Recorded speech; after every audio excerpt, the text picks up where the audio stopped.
The sound of a plate hitting the floor will tell you more about a person than anything they say, I thought as the sharp crack echoed across the restaurant. Louder than it should have been, louder than anyone expected, and for a moment, everything stopped. Forks paused midair, conversations cut cleanly in half, and every head within reach turned toward our table, because noise like that does not belong in places where people pretend everything is always under control. I did not look down at the shattered plate immediately, not because I was unaware of what had happened, but because I understood exactly why it had happened, and instead, I lifted my eyes slowly, not toward her hands, not toward the mess she had made, but toward her face, where the real answer always is. She stood there, rigid but composed, her expression tight, with something she clearly believed she had every right to display. And then she said it, not loudly, not shouted across the room, but with enough force in her voice that it carried farther than she probably intended, which, you should have never come. And the words settled into the silence like something deliberate, something placed rather than spoken. I did not respond, not right away, because response would have shifted the moment into something else, something louder, something easier for her to control, and instead, I remained exactly where I was, my hands resting lightly on the edge of the table, my posture unchanged, because there are moments when stillness says more than reaction ever could.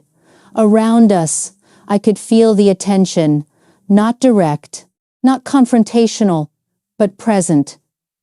The kind of quiet observation that fills a room when something unexpected disrupts the order people rely on. And in that observation, I recognized something familiar. The way people wait to see who will take control of a situation they do not fully understand. She moved slightly then, not stepping back, not apologizing, but adjusting, as if preparing to explain what had just happened, her gaze shifting briefly toward the surrounding tables, her posture tightening in a way that suggested she was already shaping the narrative in her mind, deciding how this moment would be seen, how it would be interpreted. My son sat across from me, his expression caught somewhere between surprise and discomfort, but he did not speak, did not intervene, and that silence, more than anything she had done, settled something inside me with complete clarity, because silence is rarely neutral. It is almost always a choice. I reached for my napkin then, not hurried, not dramatic, and placed it neatly beside my untouched glass. The simple movement drawing just enough attention to shift the focus without escalating anything, because escalation is easy, control is not. I stood slowly, not pushing my chair back with force, not creating another sound to compete with the one she had already made, and for a brief second our eyes met, not with anger, not with confrontation, but with something far quieter, something she did not seem to recognize yet. And I understood then that what she believed she had just established, what she thought she had proven in front of everyone in that room, was built on something incomplete, something that could not hold once it was examined. I did not address her words, did not correct them, because correction implies that something needs to be defended, and there was nothing about me that required defense, not here, not in this moment. Instead, I stepped away from the table, aware of every movement around me, the subtle shifts, the quiet glances, the unspoken questions, and I let them exist without answering them, because answers, when given too soon, lose their weight. As I walked toward the exit, I could feel the space behind me filling again. Conversation slowly returning, the illusion of normalcy reassembling itself piece by piece, and I knew that by the time the door closed behind me, what had just happened would already be turning into a story for those who witnessed it, something they would interpret in their own way, something they believed they understood. But I also knew something else, something she did not, something no one in that room could have known yet. And it settled in quietly, steady and certain. Because while she believed she had just removed me from that table, she had no idea that the table itself had never been hers to control in the first place. The night air outside felt cooler than I expected, or perhaps it was simply the absence of noise that made everything sharper, more defined, and I paused for a moment just beyond the restaurant doors, not out of hesitation, but because I understood that stepping away from something often reveals more than staying ever could. Behind me, the muted sounds of conversation began to rebuild, the careful return of normalcy that always follows disruption, and I did not look back. Not because I was avoiding it, but because there was nothing there that required my attention anymore. I walked toward my car at a steady pace, aware of the quiet rhythm of my steps, the small, ordinary sounds that felt almost deliberate after what had just occurred. And as I reached the door, I rested my hand briefly on the handle, considering not what had happened, but what it meant, because meaning is rarely found in the moment itself, it settles afterward, once everything unnecessary has fallen away. I sat inside without starting the engine immediately, allowing the stillness to remain uninterrupted, and in that silence I thought about her words. Not their tone, not the way they were delivered, but the certainty behind them. The assumption that she had the authority to decide where I belonged, what I should accept, what I should become, and I realized that her confidence had not come from malice alone. It had come from something far simpler, something far more common, an incomplete understanding. My phone buzzed softly against the center console, the sound subtle but distinct, and when I glanced at the screen, I saw his name, my son, and for a moment I let it ring. Not because I did not intend to answer, but because I wanted to understand what I already knew he would say before I heard it. When I finally picked up, his voice was measured, careful, not confrontational but not entirely neutral either. And he spoke about what had happened in a way that tried to balance explanation with distance, acknowledging the situation without fully stepping into it. And I listened, without interruption, not because I agreed, but because there was nothing in his words that required correction. He mentioned that she had been stressed, that the evening had not gone as planned, that emotions had gotten the better of her, and I recognized the pattern immediately. The quiet attempt to reshape the narrative into something more manageable, something that could be understood without consequence, and I allowed him to finish because interruption would have served no purpose. When I responded, I did so simply, not addressing her behavior directly, not challenging his explanation, but acknowledging the facts as they were. Because facts do not change based on how they are described. They remain exactly what they are. There was a pause then, longer than before. And in that pause, I understood something clearly. He was waiting, not for agreement, not for forgiveness, but for confirmation that things would continue as they always had, that nothing essential had shifted. And I did not give him that confirmation, not because I intended to disrupt anything, but because disruption had already occurred. It simply had not been recognized yet. I ended the call without tension, without finality, because the moment did not require either. And as I finally started the engine and pulled away from the curb, I realized that what had happened inside that restaurant was not an isolated moment. It was a reflection of something that had been building quietly, something that had gone unexamined until now. And I understood with complete certainty that while she believed she had drawn a line that night, she had no idea that the line she crossed had already been defined long before she ever stepped into that room. The next morning arrived without urgency, the light filtering softly through the windows as if nothing had shifted, as if the world had not paused even for a moment the night before, and I moved through the house in the same steady rhythm I had always kept. Because routine has a way of grounding what emotion tries to unsettle. I prepared my coffee without distraction, the familiar motion of it simple and precise. And as I stood by the counter, I allowed my thoughts to settle not on what had been said, but on what had been revealed, because revelation, unlike reaction, does not demand attention. It simply exists once it has been seen. My phone remained silent for most of the morning, which did not surprise me, because silence, like hesitation, often follows moments people are unsure how to explain. And I understood that whatever was being said between them now would be shaped by the same assumption that had defined the night before, the belief that this situation could still be managed, still be adjusted into something more comfortable. It was not until later in the afternoon that the message came, brief and carefully worded, from her this time, not from him.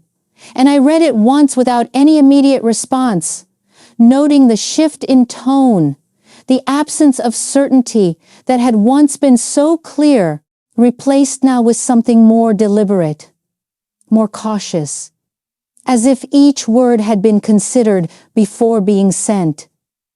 She did not reference what had happened directly, did not repeat the words she had used, but she spoke instead about misunderstanding, about tension, about how the evening had not reflected what she had intended.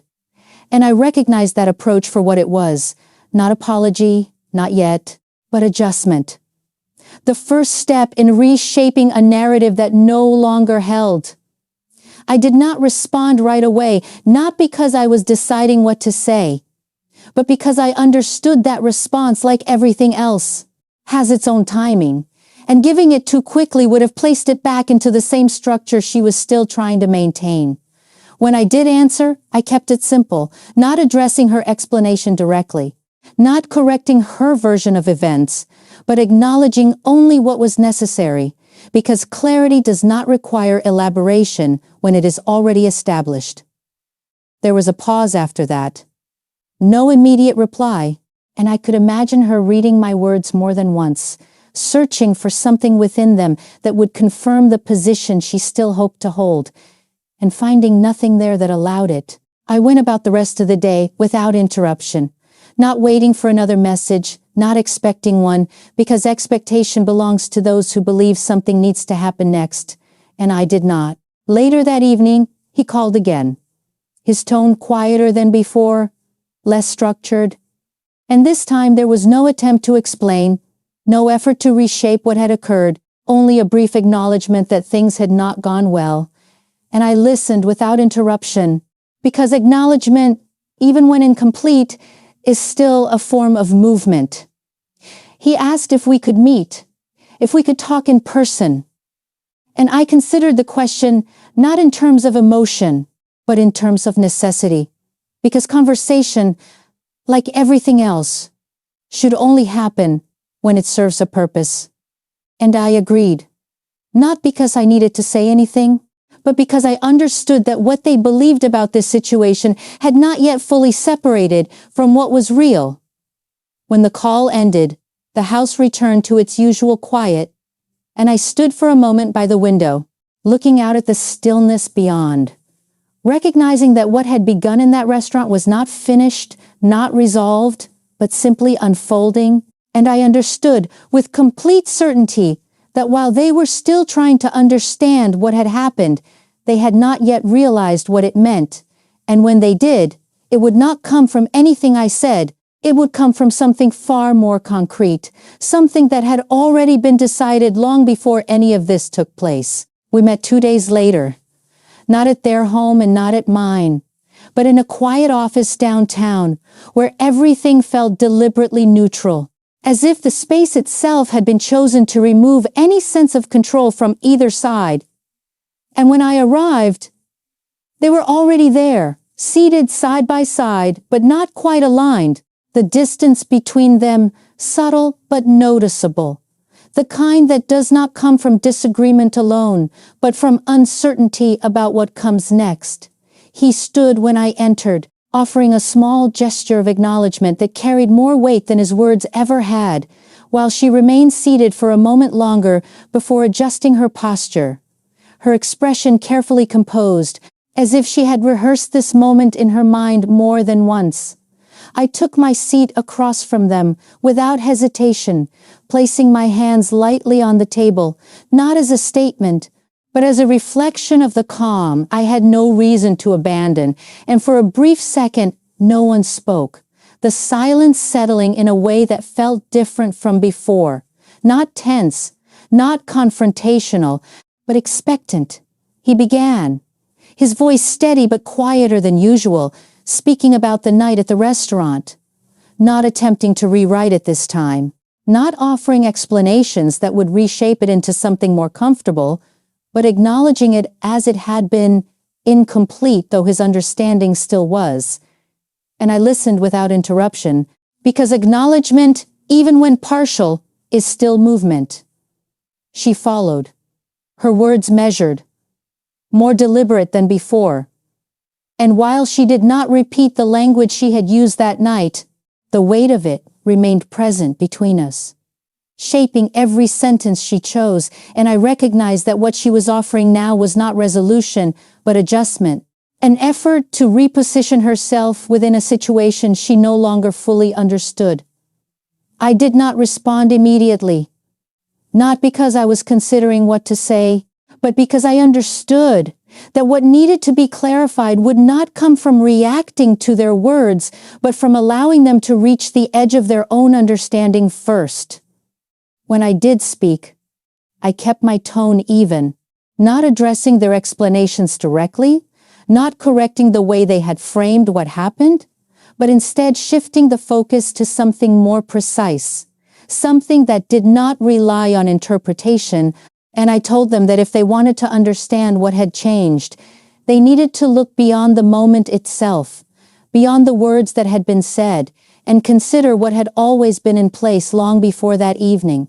There was a pause then, longer than any before it, and I could see the shift in their expressions, the subtle realization that what I was referring to was not emotional, not personal, but structural, something that existed independently of how any of us felt about it. She leaned forward slightly, not with the same confidence she had shown before, but with a careful attention that suggested she was beginning to recognize the direction of this conversation. And he glanced at her briefly, as if searching for confirmation that they were understanding the same thing. I did not elaborate further. Not yet. Because clarity, when given too quickly, loses its impact. And instead, I allowed the silence to return. Not as a gap to be filled, but as space for them to reach the conclusion themselves. When I finally stood to leave, I did so without urgency, without signaling an end to the conversation, because in truth, the conversation had only just begun. And as I walked toward the door, I understood with complete certainty that while they had come expecting to repair what they believed had been broken, they were only now beginning to realize that nothing they assumed about this situation had ever been as simple as they thought, and that what lay ahead would not be determined by explanation, but by something far more definitive, something that neither of them had yet fully seen. The following morning, I made a single call.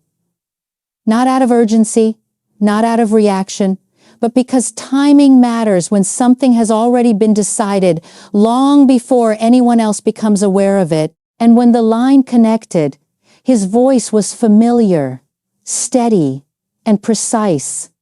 The kind of voice that does not ask unnecessary questions because it already understands the context in which it exists. I told him that it was time.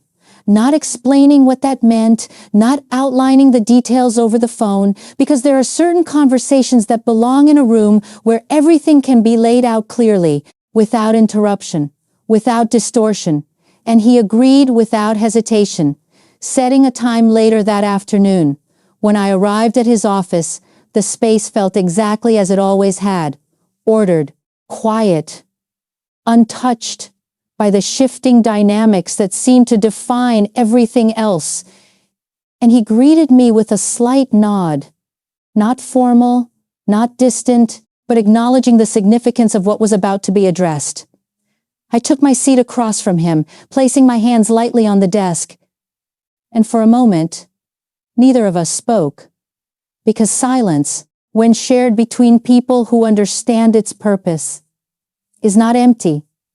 It is preparatory. He opened the file in front of him, the documents already arranged, with a level of care that suggested this was not something new, not something recently assembled, but something that had been structured with intention long before any of this had unfolded. He began to outline the framework, not dramatically, not in a way that sought reaction, but with clarity, each element defined exactly as it existed, not influenced by circumstance, not altered by emotion. And as he spoke, I did not interrupt, not because I was hearing this for the first time, but because repetition, when it comes to structure, reinforces certainty. He spoke of ownership, of control, of decisions that had been made years ago, not in response to any single moment, but as part of a larger understanding of how things should be maintained. And I listened with the same calm I had carried through everything else, because nothing he was saying introduced anything new. It simply reaffirmed what had always been in place. When he finished, he looked at me briefly, not questioning, not seeking approval, but confirming that everything remained as it should. And I gave a slight nod in return, because there was nothing to adjust, nothing to reconsider. We discussed the next steps then, not in terms of confrontation, not in terms of response to what had happened, but in terms of timing, of when certain things would be made clear, of how information would be presented in a way that did not rely on explanation, but on fact. He asked if there was anything I wished to add, anything that needed to be changed in light of recent events, and I answered simply, no. Because recent events had not altered anything essential, they had only revealed what others had not yet understood. As I stood to leave, file remained open on the desk, the documents resting exactly where they had been placed, unchanged, unaffected by everything that had led to this moment, and as I walked toward the door, I understood with complete certainty that what was coming next would not be a reaction, not a response to disrespect or misunderstanding, but the natural unfolding of something that had already been decided, something that did not require my defense or my voice to be understood. Outside, the day carried on as it always did, the world moving forward without pause, and I returned home without urgency, because there was nothing left to prepare, nothing left to consider, only the quiet knowledge that when the time came, what needed to be seen would be seen clearly, without argument, without interpretation, and without any possibility of being mistaken for anything else. The message was sent the next morning, simple and direct, not wrapped in explanation, not softened by unnecessary words, just a time and a location, and I knew they would come, not because they understood what was about to happen, but because they believed they still had a place within it. When I arrived, the room was already prepared, the same office as before, the same quiet order. But this time there was something different in the air. Not tension, not anticipation, but definition. The kind that exists when something is no longer forming, but about to be revealed exactly as it is. They entered together a few minutes later, their movements more measured than before, their expressions controlled but not entirely settled. And I could see it immediately. The shift that had begun but had not yet reached its conclusion, the awareness that something was changing without fully understanding how far that change extended. We took our seats without discussion, the arrangement already established, and the lawyer began without delay, his voice steady, neutral, not influenced by the people in the room, but guided entirely by the structure in front of him. And as he spoke, he did not look to either of them for reaction, did not pause for acknowledgement, because what he was presenting did not require agreement, only recognition. He outlined the framework clearly, each element defined in terms that left no room for interpretation. Ownership established not as a future possibility, but as a current reality. Authority described not as something to be granted, but as something that had always existed, and with each sentence, the distance between what they believed and what was true became more precise. I did not look at them immediately, not because I was unaware of their reactions, but because understanding does not need to be witnessed to be complete, and I allowed the words to settle fully before acknowledging anything beyond them. When he reached the central point, the part that connected everything else, the room seemed to shift, not physically, not audibly, but in the quiet way that happens when clarity replaces assumption. And I could feel it then, the exact moment when what had once been certain in their minds no longer held. She adjusted in her seat, a small movement almost unnoticeable, but enough to reveal that the structure she had relied on was no longer aligned with what she was hearing, and he remained still, his focus fixed on the documents as if looking harder might change what was written there, but it did not.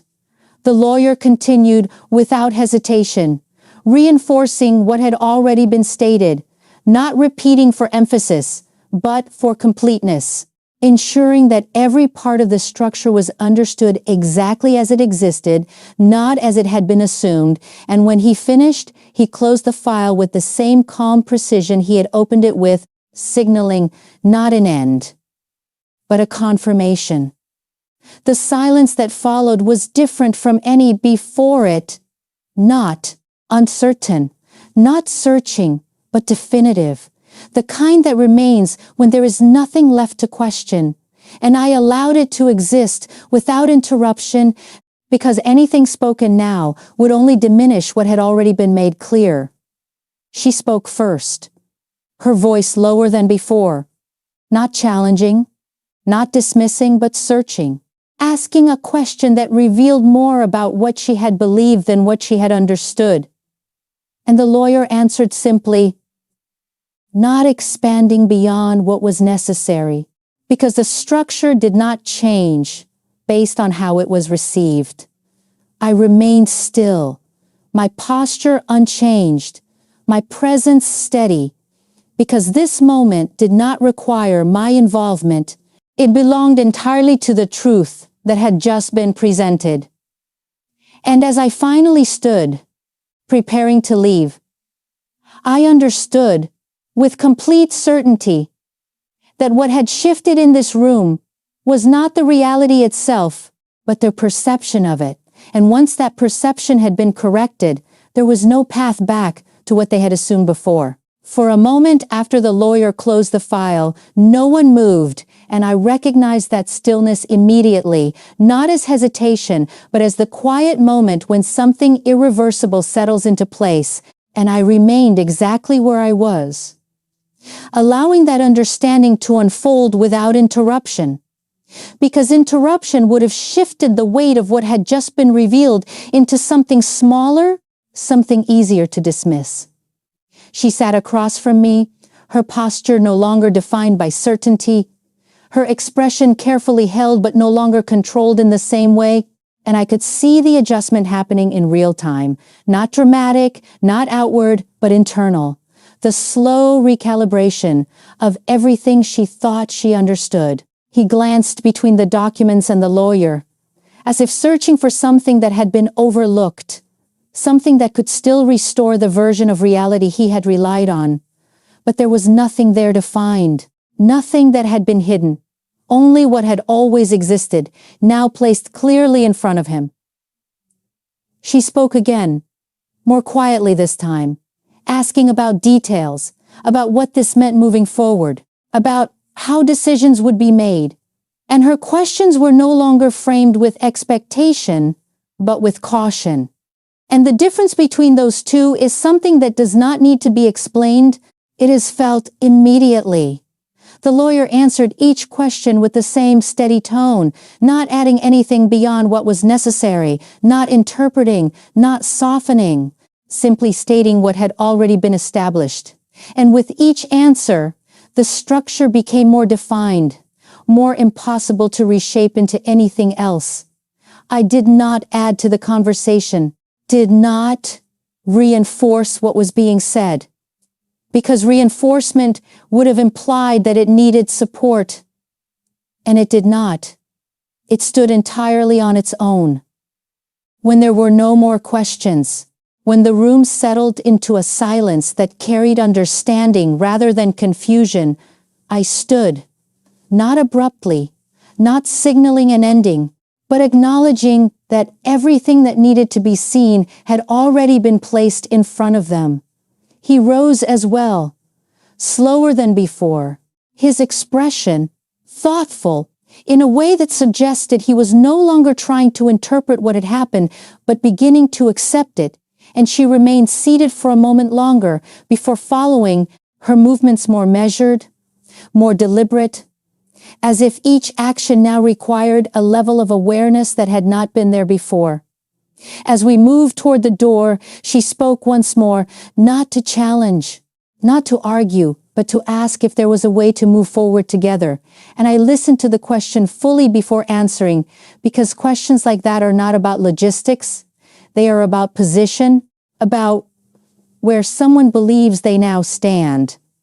I answered simply, not offering reassurance, not closing the distance she was trying to bridge, but stating that everything would move forward exactly as it had been structured, because structure does not change in response to realization. It remains consistent regardless of when it is understood.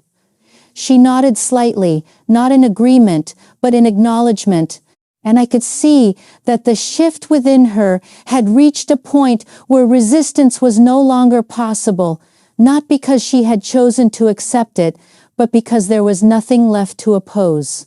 We stepped out into the hallway together, the quiet of the building surrounding us, and as we reached the exit, there was no attempt to continue the conversation, no effort to return to what had been before, because what had been before no longer existed in the same form.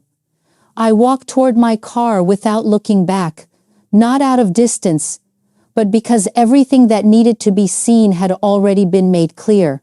And as I opened the door and stepped inside, I understood with complete certainty that what had changed was not the reality itself, but their understanding of it. And once that understanding had shifted, there was no path that led back to the assumptions they had once relied on. The days that followed did not unfold with confrontation or urgency, but with a quiet adjustment that could be felt in every interaction, subtle yet undeniable.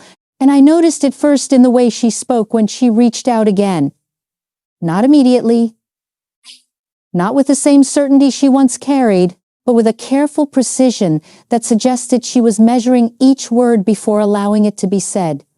Her tone was no longer shaped by assumption, no longer guided by the belief that she understood where everything stood. And instead, there was a restraint there, a recognition that something had shifted beyond her control. And I listened without interruption, not because I needed to hear what she was saying, but because understanding often reveals itself more clearly when it is not challenged. She asked about practical matters, about what would happen next, about how things would move forward within the structure that had been presented. And her questions were no longer framed as expectations, but as inquiries. And that distinction, small as it may seem, marked the exact point where perception begins to align with reality. I answered simply, not expanding beyond what was necessary, because clarity does not require reinforcement when it is already established.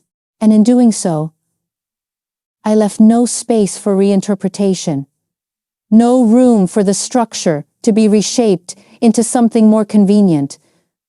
When the conversation ended, it did so without tension, without the underlying pressure that had once defined our exchanges. And I understood that what had changed was not the situation itself, but her position within it.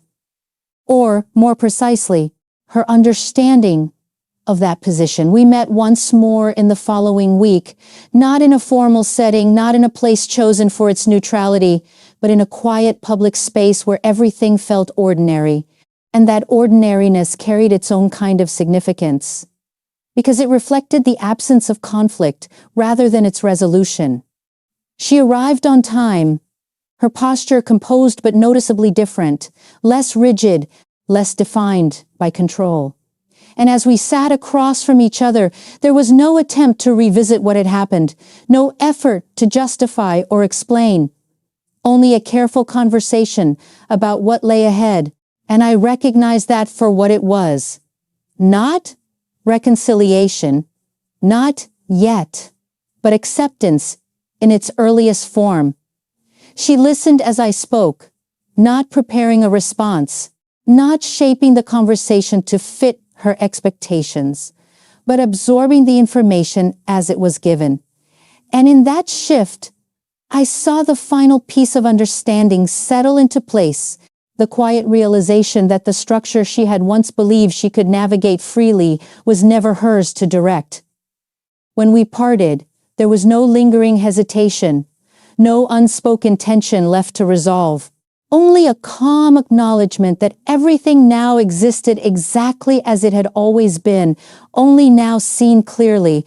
Back at home, the quiet remained unchanged, steady and familiar, and I moved through it with the same measured pace.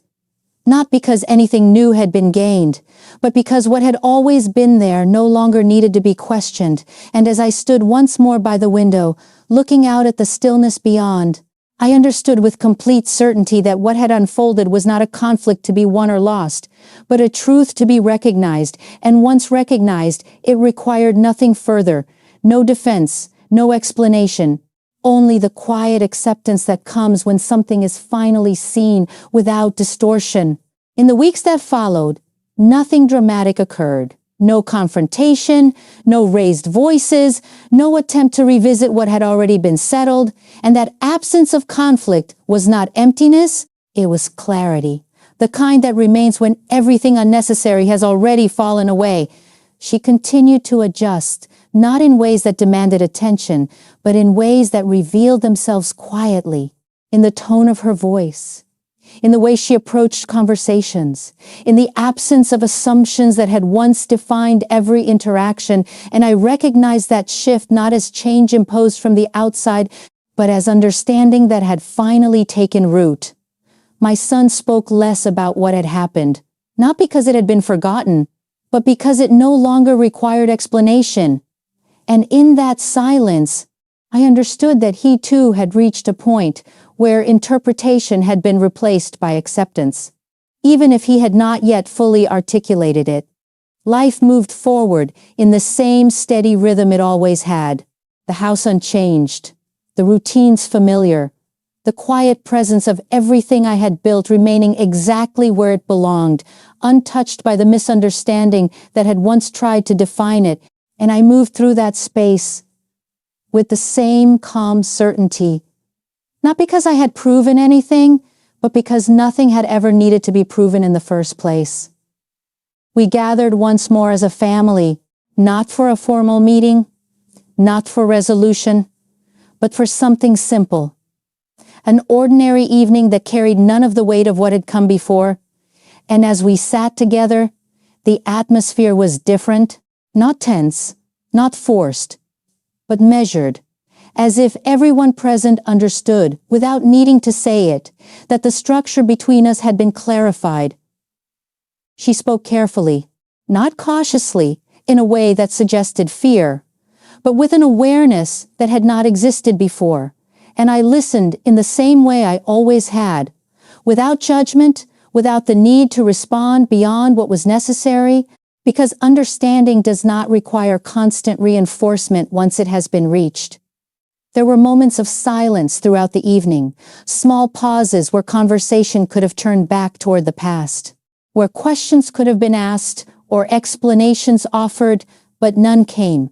And that absence was not avoidance, it was acknowledgement, the quiet recognition that what had already been revealed did not need to be revisited. As the evening came to a close, there was no lingering discomfort, no unresolved tension, only the steady sense that everything now existed exactly as it should, defined not by assumption, not by misunderstanding, but by the reality that had always been there. Later that night, as I stood by the window once more, the familiar stillness surrounding me, I thought about how easily people believe they understand what they see, how quickly they form conclusions based on incomplete information, and how rarely they consider that what appears simple may, in fact, be something far more structured, far more intentional. She had believed she could dismiss me with a single word, had believed that her position allowed her to define my place, and in doing so, she had revealed not my weakness, but her own misunderstanding. And now that misunderstanding had been replaced by something clearer, something that did not need to be spoken to be understood. I did not feel satisfaction, not in the way people expect when a situation resolves itself. Because this had never been about winning or losing. It had been about truth. And truth, once revealed, does not celebrate, it simply remains steady and unchanged. As the night settled fully into silence, I understood with complete certainty that nothing essential had shifted, nothing had been taken or restored. Everything had simply been seen for what it was, and that, more than anything else, was enough.